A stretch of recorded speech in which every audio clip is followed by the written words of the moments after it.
Imphal City manungda leiriba tongan-tonganba lekpa saba yariba hotelsing amasung mapal lamgi matawgumna nauna hangtorokliba spa centersingda pulisna drive chathakre.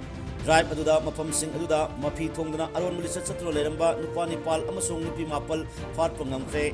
Oiramliba saktam adu ubada drive chathriba police personnel sing hangoiba amasung angapa pongnakre hairi.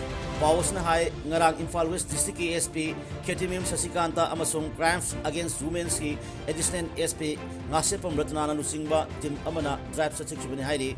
Makok thongma police officer anina chathikiba red aduda Imphal West District Women's Police Station ki officer in charge ayang leima amasung Lampen Police Station ki OC in charge Inspector Kogen Lusingba tim susaruk yaki hairi. Pau asna hai drive adugi saruk ama oina Singmairong area da leiba spa center sing da chibu humugi thabak sathabada hariba famsing aduda mafi thongdaba nupa amasung nupi sing leiramba thengnabadigi police na fal pungam kibani hairi.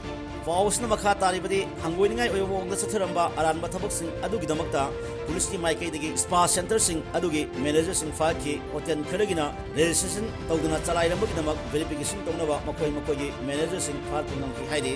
Yamna ngakpa thogdok ama oiribadi ngarang sathakhiba adugumlaba drive aduda Manipur police makok thongba officer ani yaurabasu tongan hotel amasung spa center singi manager sing amasung makoida thabak toryo miyosingna police personnel singi mathakta akanba wahai sing sinabag loyana akam pet yauna chai thamak thabak chathrakhi hairi.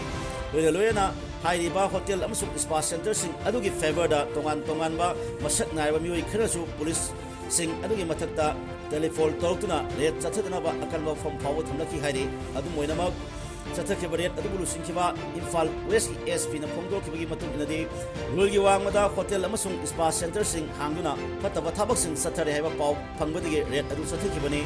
Hotel amasung spa hangba mioi singna rulgi matungina paifam thokpa che sang amasung chana kangong sing mapung phana ngakna chapiu karigumba haiba tokam thokpa thabak sing adu toromdaba amasung niyam lana chalairama tarabadi makha tana phak ki thabak chathakibani haiki.